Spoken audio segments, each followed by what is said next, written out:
So I'm a social entrepreneur, or as some would say, serial social entrepreneur. I've actually been in or in Asia since '95. I've been in the mainland for the last 12 years of my 20. And basically, I kind of start off like most who came here to really enter into the world of finance and business. I changed, and I'll talk about my transformation a little bit, but basically this is what I do. I have 3 platforms that I own, and I have about 8 or 9 that I'm on the board of at any one time, because basically I'm trying to find ways of changing the world step by step.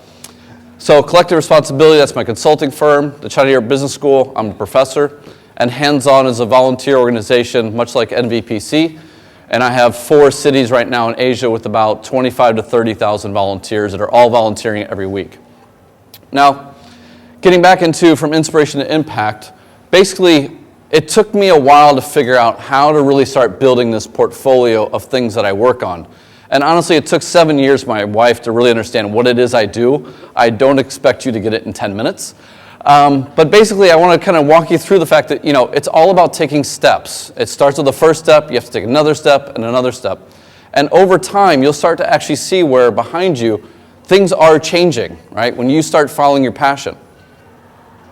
So I started off in Shanghai 15 years ago. Basically, I went there to help try and sell some of these buildings. I was in finance and real estate, working with multinationals, doing construction and things like that. The vibe was very much like Hong Kong or Singapore at the time. It was a great place to be, a lot of fun. But I kind of started thinking like, well, what else is there, right? I mean, personally, I grew up volunteering. I grew up working in the community. But you couldn't do that because this was in front of you at all times. And I'm traveling around China, and these are the dots that I put on in one project alone, where I was basically helping firms figure out how to invest their money in China most effectively, how to make a lot of money for themselves. And what I started to realize was it just isn't going to work sustainably from the environmental, social, or economic perspective without some change. So this was kind of like the seeds were being planted. And my first step was really to identify that was Hands-On Shanghai, which was basically a very, how many of you know Singapore Cares? NVPC. Only a few people. Okay. So it's basically volunteering in the community. It's little steps that individuals can take without being choreographed, without being forced to do 6 months. It's when you have time for the issue you want to take the steps that you can take. And so I just started this group. I used kind of like James, I hacked up a website, looked like my son's Crayola patterns. And I was really just trying to figure like, how can I engage myself proactively when I have time for the benefit of the Shanghai community. I wasn't trying to do anything grand. It was just something very quid pro quo in a way. It was very much about what can I do right now with the time I have. And at the same time, other seeds are being planted, right? We're starting to talk about carbon and polar bears without ice, right?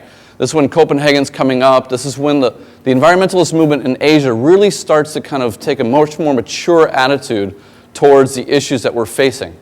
And so that really, for me, was kind of, at the global level, things that were being discussed were starting to align with my own reality that something bigger is kind of, I won't say broken, but needs to be changed, at some level. And that's because my reality, I'm focused around traveling around China, seeing, kind of empty pits, waste, water issues, food issues. We've all heard about it, and you experienced about 2 weeks of my reality, when the haze flew in. Beijing got up to 1,000 in January. We averaged 200 in Shanghai. And so these concerns, these realities were coming together to kind of catalyze me to take my next steps or my next first steps, because I kind of view everything as my first steps towards something new. And it really concerned me because at the end of the day, I knew that we had to get to 9 billion people. I teach sustainability. I've worked on about 200 projects now in Asia. And really, when you start to think about the speed by which we're moving in Asia, with the numbers of people and the number of cities that are growing, the problems that I was seeing as my reality, they're only going to continue to get worse unless somebody starts making changes, or unless we start making changes as a whole. And that was kind of my next step. But the problem was I started realizing like I'm kind of throwing a stone out into the ocean, right? How do you have an impact? And this is probably one of the biggest inhibitors to change, to taking action, is I can't do anything about it anyway, right? I mean, whatever I do, you're not changing the system. And so by the end of this, I hope that you start to realize that you actually can. And that through the rest of today, we have, it looks like another 15 speakers, you'll start to see different steps that you can take in different mediums. Because that's what I realized had to be done. There is no one way that you can accomplish a goal. You have to look at different ways. So everything for me was about the puzzle. What are the pieces I need? What are the pieces I know? What are the pieces that are already in place? Where can I plug in? And then how can I really take my steps forward? Because I'm not trying to necessarily replace anything. I'm really trying to help others at the same time. I'm trying to link things together. Link issues to people, people to organizations, and then to that wider impact. Which led to kind of hands-on. This is my first step. Getting into the community, understanding what the problems of the community are, developing a small bridge into the community for others to engage them. I then moved on to my next group, which was developing a business that helps companies understand how they themselves can engage the community, how they themselves can engage in the problems that their economic model creates. And then my third platform was working with the China Europe Business School, teaching 200 MBA students every year what sustainability means, but taking it beyond the academic setting, beyond this, forcing them to go outside the perimeter of the buildings to understand what's going on in the community, how they can engage, but partnering them with firms so that they can see the business strategy of engagement. And then I started helping others, because I can't build communities, I can't build all these platforms myself. I need to start helping others expand theirs. I need to kind of help them grow their seeds out. And that for me was like all the first steps I took, because every one of these required a first step. Every one required me from going from inspiration, seeing the problem, to an impact where I was part of the solution. And so to date, those first steps they're 200 projects now. And these are 200 projects embedded in multinational firms. It's 800 MBA students who've been taught a practical lesson about what sustainability means to them as a person, to the organizations they work with, and the cities they live in. And it's 25,000 volunteers who are out in the community on a personal basis, figuring out what it means to be part of the community. This is one of the things that you can really see about SCAPE. We've got people dancing outside, everything's going on. This is a community. And so for me, it's really about how do you get these 25,000 people to take their next steps. And in many ways, I honestly feel like I'm just getting started.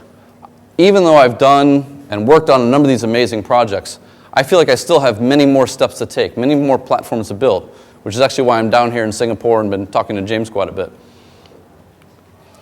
Because I'm really looking at, what can we do across Asia? What is it that we share as issues? What is it that's local and unique? And how do you bring those conversations and those people together, like we are here, to take their first steps? Now, at this moment, usually I would kind of stop and everyone would go, okay, I'm inspired, but what do I do? James has challenged me to kind of challenge you. How do you take your first steps? Now, I'm not going to be as technically savvy as some of the others who recommend apps and kind of books or, really structured programming and where you can get started.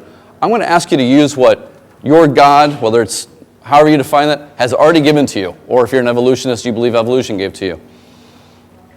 First, you have to stop thinking that one person cannot make a difference.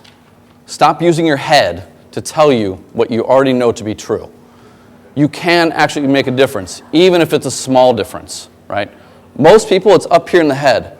I want to start working, I want to help a child. I want to, fix this education system. The first thing that happens is your brain goes, no, stop. Because starting a website's too difficult, you need to make money, you have to buy an apartment, you have to do all these things people told you have to do. Or it's the people around you saying, no, you can't possibly make a difference. Stop thinking and stop listening to that, because you can. It's actually quite easy once you take your first step. Second thing is use your eyes. Looks like you've all got them. You've all got two, right? You have to use them to figure out what's going on outside. How can you get involved, right? What are the programs that exist? Who are the people or the environments that need help? And then how can you get involved? You have to use your eyes. This is about gathering the knowledge you need to be effective, to bring in cooperation, to take your first steps. And last one is keep calm and step forward, right? I have to admit, I just stole this off the internet last night. It seemed to work. You have to take your first step. Your first step will lead to your next step. And if you think you're going backwards, it's okay. Turn around and take a step forward, right? You're still going the right way. Because that is what is really needed at this point. There's a lot of talk in the region, globally, locally, about what is wrong, about what should be done, about who should do it. But the reality is, if we all took a step, we're all collectively a step closer to where we need to be. And so for me, that's really where I hope to inspire you to at least take your first step. Learn this afternoon about tools that you can actually put into place, but move beyond the inspiration. Take one step forward. Volunteer 1 hour. Work with a social entrepreneur. Come back here and work with the youth who are engaging themselves into what we hope are going to be better businesses. It's actually quite easy. It doesn't require a lot of time. What you'll find is it's addictive. You'll come back. You'll want more steps. You want to build something yourself. You want to help others build. It will continue because it feels damn good.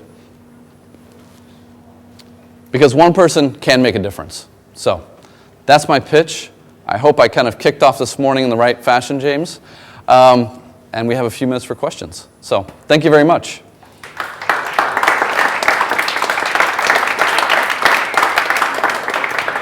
I'm curious to know, the very first time we reached out to people in China, by the way, I'm from Shanghai. Yeah. What's their reaction? Because some Chinese, they will think, oh, this is my problem, what it's got to do with you, and why do I do Yeah, sure. So what's their reaction, and how do you overcome their resistance to getting help from Well, it depended on who I was talking to, but the vast 98% of it was like, this foreigner's crazy, right? Like, one, what the hell does he know about China because he's not Chinese? And two, what does he think he can help, right? But you take a step forward, you just keep going, and I think you have to have high pain tolerance, honestly. But at the end of the day, I found the first person who trusted me. I piloted my idea, and then the second person came in, and the third person came in. So it's not easy, right? And I'm sorry if I presented it as being easy.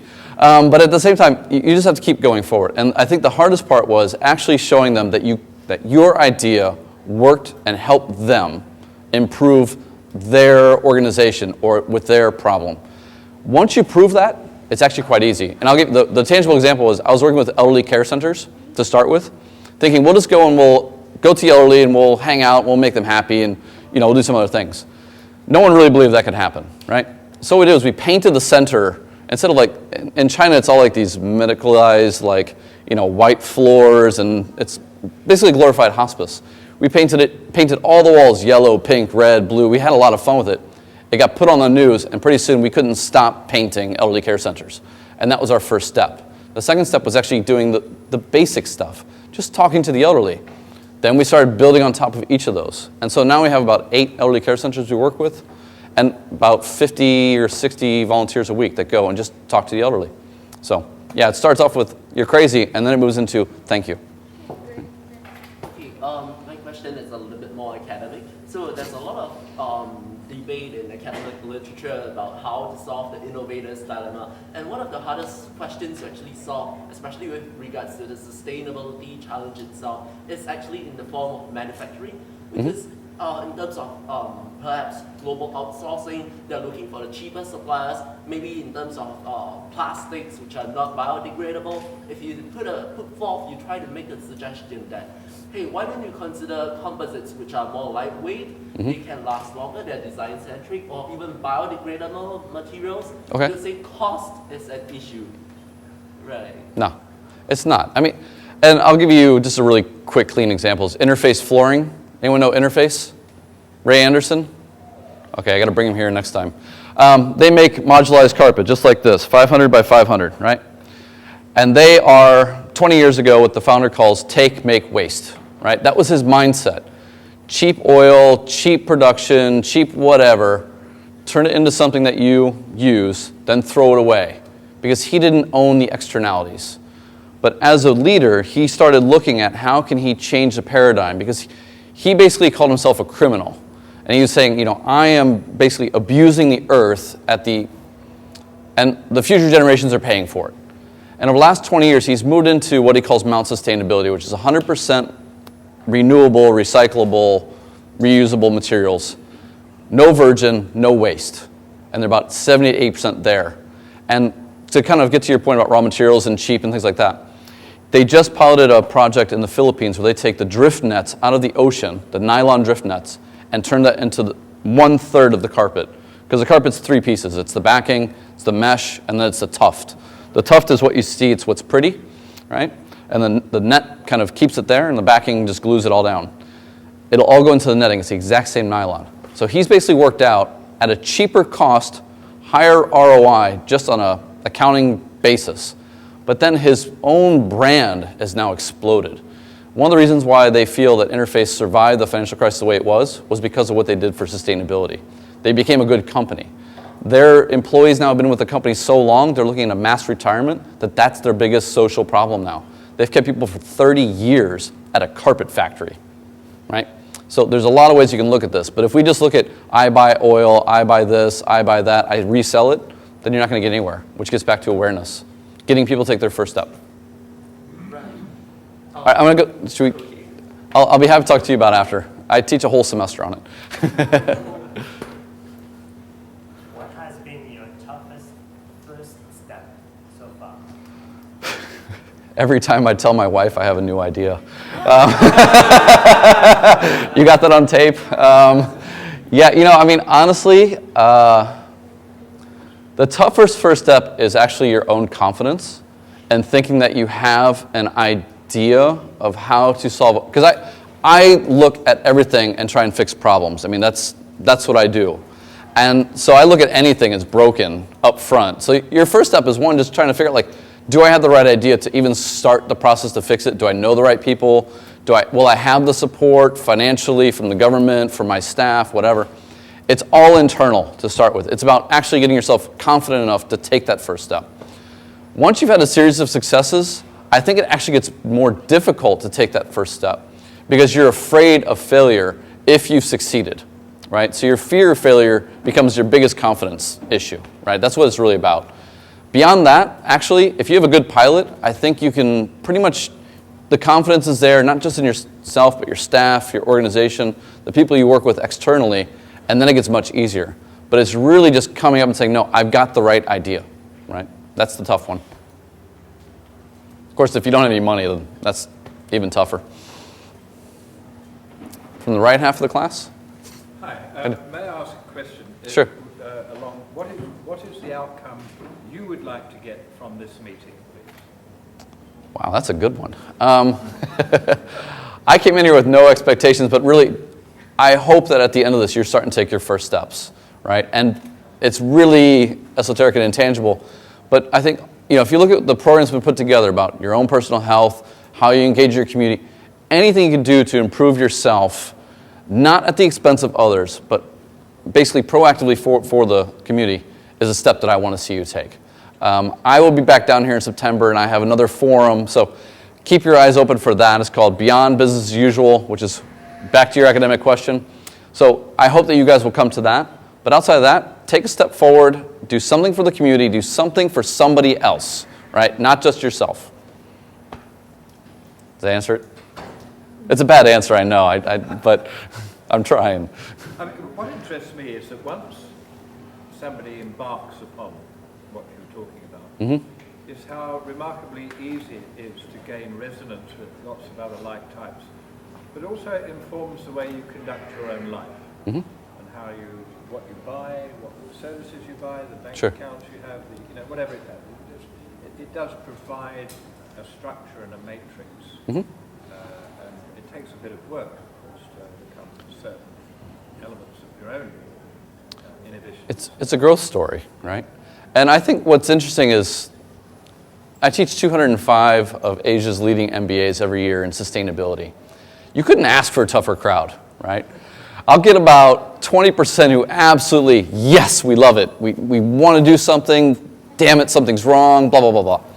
About 60% are like, do I have to take this class? And 20% are like, I hate you.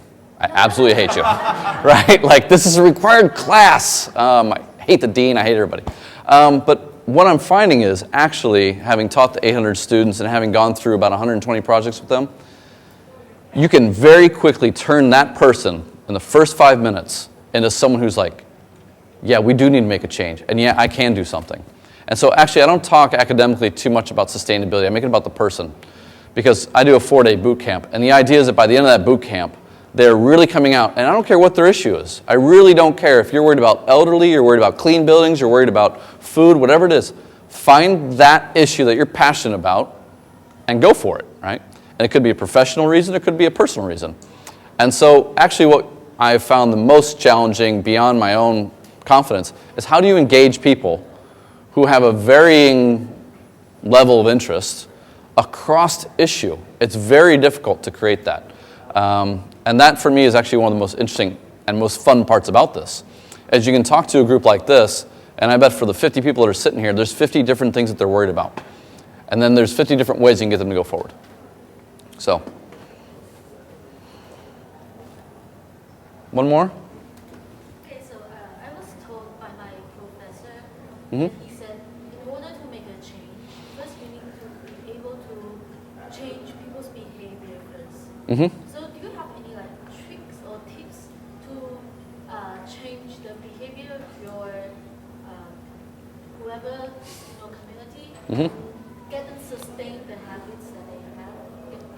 Well, I guess there's two ways of doing it. One is to show them the risk, fear, which is what I think most of the climatologists and people who want you to change on global warming talk about, right? Like the end of the earth and 4 degrees and blah, blah, blah, blah. Or you can show them the opportunity.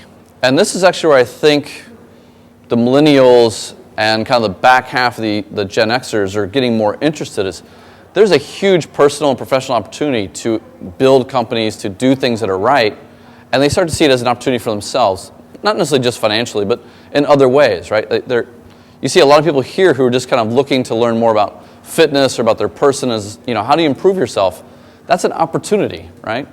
And so you really have to figure out, like, what is it that's going to guide that person in each case? And as I say, it's kind of case by case, 50 people, 50 issues. Each of those issues will ask you or force you to do something else. And I really look at push and pull. What would push you? So who would force you to do what you want to have done? And then what would compel you or pull you to go in the right direction? There's two ways of looking at it. And depending upon the issue, you just have to figure out which is more effective, right? I don't think fear is a good strategy long term. I think it does very good to get a bunch of people to tweet something, but it doesn't get them to do anything but that. You have to find ways to pull people forward so it's sustainable over the long haul, right? So. Let's give Richie a hand. Thank you.